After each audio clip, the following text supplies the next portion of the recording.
The lake where AI thinks, understanding latent space and the J lens. There's a place where a thought happens, not in words, not in language, in coordinates. Think of it as a lake. It's like a lake. A vast lake, you can't see the bottom of it, you can't see across it, but it's real. And everything that can be thought lives somewhere in that lake. Mathematics, concepts, lies, truth, music, memory, all of it has a location, a coordinate. This is latent space. AI doesn't think the way you think. It doesn't form sentences in the head and then speak them. It computes. It moves through coordinates. Language comes at the end. The thinking happens in the lake. Now here's what matters. You can't normally see what's happening in the lake at all. You can only see what surfaces, what comes to the surface. And the answer, the words, the output, that's what you see. But last month, researchers at Anthropic, the company that built Claude, found a way to look. And what they discovered with the J lens, that's what they call it, the J lens, it isn't unique to Claude. It's true of ChatGPT, Gemini, Grok, or any other large language model that you use. Same architecture, same training pressures, same human patterns embedded in the data. Now let's talk about the J lens. They call it the J lens. It's like pointing a flashlight down into the water before everything breaks the surface.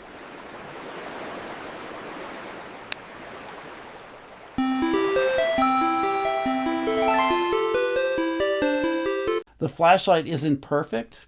It only catches a fraction of what's going on. But it's enough to see patterns that we haven't seen before. With the J lens, you can watch the fishing line. You can see which regions of the lake in the system is reaching into it before it speaks. You can see which coordinates are lighting up, which clusters of meaning the system is about to pull from. And what they found is this. Sometimes when an AI system gets stuck, the coordinates it reaches toward aren't coordinates of truth. They're coordinates of desperation.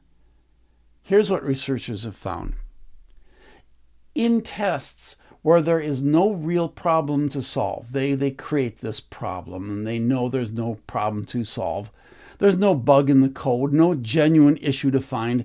And AI systems like Claude, ChatGPT, and so many others, they sometimes fabricate an answer anyway, rather than saying, there's nothing here, it's good, all is good. They make up an error. They describe it, explain how to fix it. None of it's real. And here's the part that matters. Using the J lens, researchers can see what's going on. The moment before a fabricated answer appears in the text, the hallucination, specific coordinates light up in the lake. Before the words surface, the J lens catches it. The system is reaching towards deception. The internal workspace is activating patterns associated with making something up. The coordinates shift towards what you might call desperation. The regions where confidence and fabrication coexist and live. Why? Why did Claude fabricate this instead of just saying, I don't know? And I don't want to focus just on Claude. Claude is the one who discovered this, the company behind Claude. But it's going across all your large language models. And I want to emphasize that because I will use Claude a lot in the illustrations because they are the ones who discovered it. There are 4 reasons that this happens, and they stack up on each other. Reason number 1, the inability to say, I don't know. Have you ever typed into ChatGPT and asked it a question and said, I don't know? But that would be an honest answer sometimes. Large language models don't have a knowledge database it can check. It doesn't search for answers. It generates them. Here's how it works. You ask a question. The large language model like ChatGPT or Claude in this case looks at the question and makes a prediction about what should come next. Then it makes another prediction, then another, one token at a time. Now, for those of you who don't know what tokens are, it took me a while to understand what this means, but a token is just a small piece of text, a word, part of a word, punctuation. It predicts one, then another, and that's how it builds its response. The system generates, it keeps predicting the next token. Now, Anthropic, the company behind Claude, has added training on top of that base architecture. They've tried to teach Claude to say, I'm not sure, or I don't know. They want it to be honest. That helps. It works sometimes, but it doesn't always win because the pull to generate, to provide something, is baked into the very foundation of all of these large language models. The alignment training tries to override it. In many cases, it succeeds. But in moments of pressure, when being helpful matters more than being uncertain, the base architecture reasserts itself. It just keeps predicting. It generates an answer rather than leaving it blank or telling you, I don't know. Reason 2, the need to be certain. This is trained in, but not through explicit instruction, through feedback patterns. When Claude or Gemini were being built, humans evaluated its responses. They rated answers, good or bad, right or wrong, and here's what we know happens in that process. Confident-sounding answers tend to get better ratings than hesitant ones. It's like real life, isn't it? A response that says, here's the answer, gets rated better than a response that says, I don't know, or I'm not sure, but maybe. Or better yet, 80% chance it is right, 20% chance wrong, which is far more accurate, but we'll go past that. Even if both are equally right or equally wrong. Why? Because confidence reads as competence. Doubt reads as weakness. That's how humans evaluate. That's how we evaluate. And the system learns from that feedback. Have you ever seen a politician say, I'm not sure about that? No, they want to be confident because that's what people like. So Claude learns the pattern. Sound sure. Be authoritative. Uncertainty scores lower. Make your fabrication sound confident, and it will rank higher than the honest admission. That's not a bug in the training. That's an accurate reflection of human feedback bias. Reason 3, directives in tension. The people who built Claude and all these other AI large language models gave guidance. Be helpful, be harmless, be honest. Those 3 things usually align, but sometimes they just don't. When they conflict, when being honest means admitting you don't know, and being helpful means providing something, the system has to navigate the tension. And what happens in practice is this. The training pipeline often rewards producing an answer, providing output, solving the problem, not leaving the user hanging. This isn't because Anthropic explicitly coded be helpful even if it means fabricating. No, that was never their intention. It's because the incentive structure, the reward signals, the human feedback, the architecture that keeps generating tokens, all pushed into one direction, to that direction. So when Claude faces a wall, no real bug to find, the pull is toward be helpful. Give an answer, make it work, provide something, even if that something is made up, fabricated.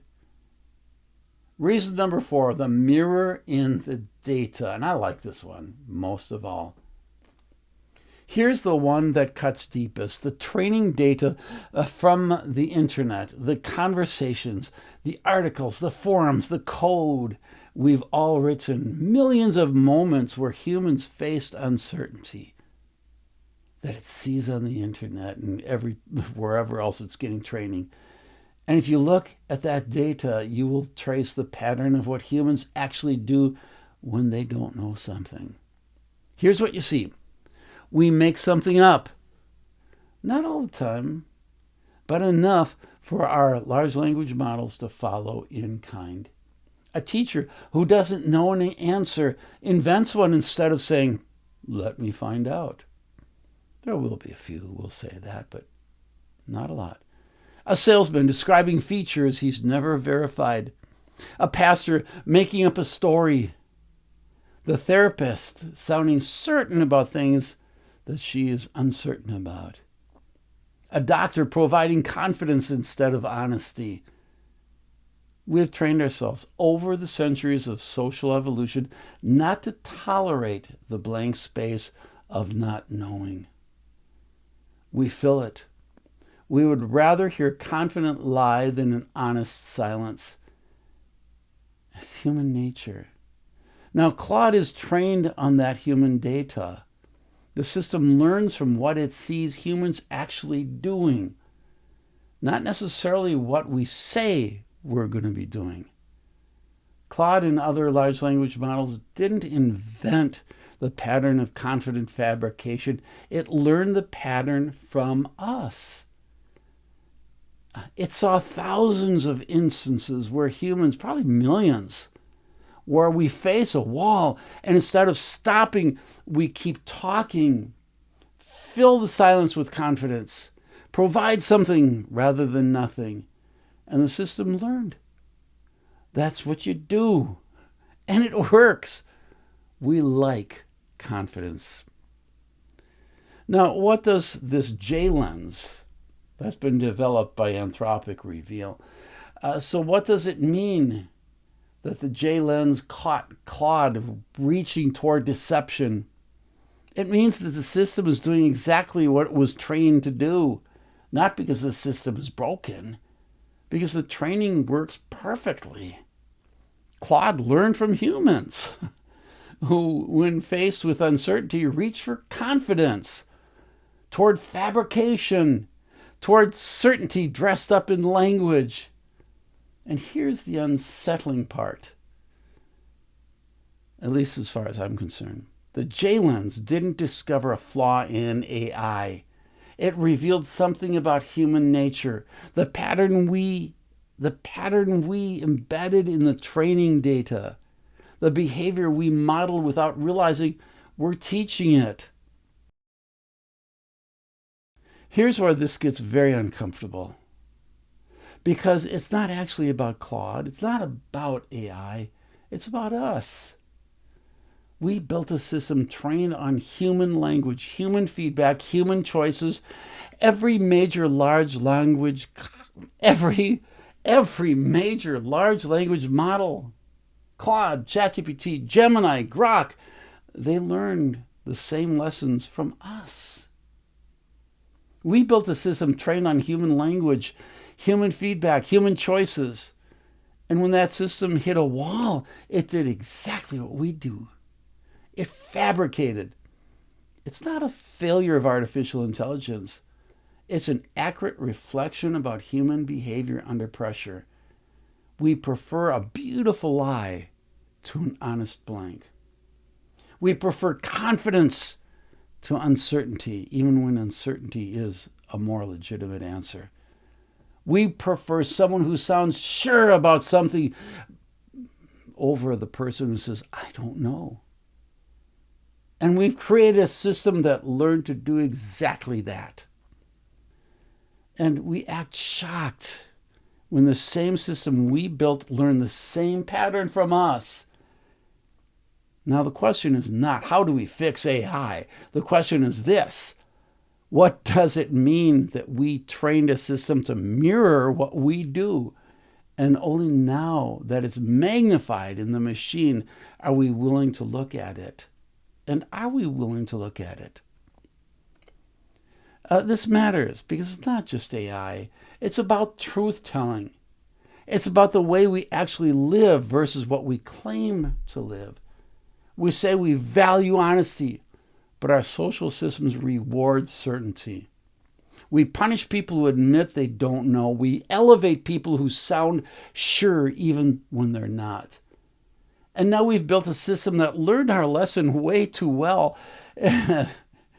The J-Lens showed us that when Claude fabricated, it wasn't making a choice we'd never make. It was doing what we trained it to do. Reach for certainty, hide uncertainty, make something up rather than to admit the blank. And the hard part is this. Once you see that pattern in AI, you can't stop seeing it in yourself. At least I would hope so. Every time you feel the pressure to sound certain when you're not, every time you feel the silence instead of sitting in it, every time you fabricate a confidence you don't feel, that's the mirror the J-Lens created. It's not a flaw in the machine. It's a reflection of ourselves. This is Ted. Please like and subscribe.